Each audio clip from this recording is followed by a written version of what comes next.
Now, when it's NFL and UFC, it's chaos. Like, my bankroll is like going on Saturday and Sunday. It's brutal. It's brutal, but it's also fun. But to answer your question, I'll do if you guys in the group chat will recommend a play, or if I read a trend, like yesterday I was on the Celtics -3.5 because, bro, Scott Foster, they're like, I think 14-6 is the favorite in games that he referees. And then the Celtics this year are undefeated in games he referees. And are you a fan of like stand-up comedy? No. I mean, but do you know who Bill Burr is? I know. Yeah, I know. Bill Burr was on Jimmy Kimmel, and he was like, "Yo, the NBA is rigged. Like every game goes down the same way. Like a team is up 25, and then they come out of halftime, and then all of a sudden it's single digits. It's like, yo, no referee in any sport has more command over a game than the NBA." And I heard him say that, and I was like, is that true? And I'm like, yeah, son, that's definitely true. You think so? Bro, if you're a referee, you could give someone 2 quick fouls and then they get pulled out. That's true.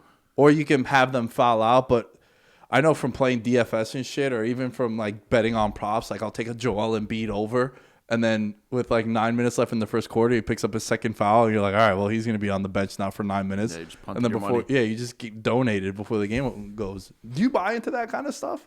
Like, I don't know. I'm not looking into that. No, like when I'm like trying to decide what I'm going to bet. No, I'm not looking into that. Like you don't look, but it's interesting. Like if you mention it, I'll be like, oh shit, that's pretty interesting. Because Scott Foster came on the radar with Chris Paul. Like Chris Paul's like 0-15 in games he referees, which is wild. Like it happened twice in the playoffs too with the Pelicans. They lost like as like a +240 underdog. Well, they won as a +240 underdog.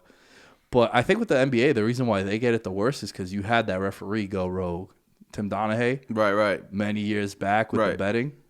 So that's why I feel like a lot of people believe that kind of stuff with the fixing and the shit. It's crazy, bro. The fouling, you were saying that, I was thinking of like NFL, because like if you call defensive pass interference, you could put the ball wherever you want, on the 5 or on the 1, as a referee. Yeah. But it's true as, I guess, an NBA official. Whereas if you call a foul, that player legitimately can't play. For real, so like bro. in the NFL, I guess it's different because you can affect the score, but in the NBA, you can affect like someone playing or not, literally. So Steph Curry yesterday in Game 3 got 3 fouls called on him by Scott Foster from the opposite side of the court. So like it was away from Scott Foster. So he's calling. That's not common. Yeah, that's pretty. Usually it happens in front of you. And there was one foul that Steph Curry fouled Marcus Smart on like a 3-point attempt, which was really stupid. It was like, yo, Curry, you can't be doing that. You already had 3 fouls, and it was just a weird one.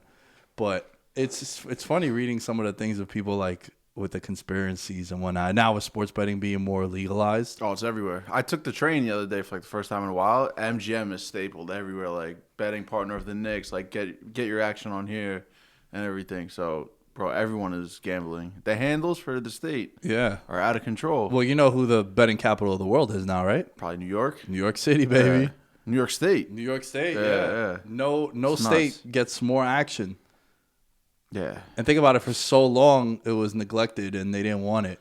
It was neglected, like offshore books, and then like people driving from New York to New Jersey. Like, how big was Jersey's handle? That's what I want to look into, like after I'm out of here. But bro, I mean, how much their handle's taking a hit from like New York residents not driving there anymore. Like, I wonder how much they've taken a hit since it's been legal in New York. I remember when I was. They have. Yeah, when I was doing it. Yeah, I know. Yeah, we would go on Saturday. Well, mostly you would go a lot of times, but there'd be times I hit you up like, "Yo, you still over there? Yeah, yo, throw this 50 on there for me." Yeah. But dude, when I was in that documentary with those guys from Canada, like Snap Media, and we did about the life of a New Yorker going to bet legally in Jersey, one of the senators in New York was like $900 million a year leaves.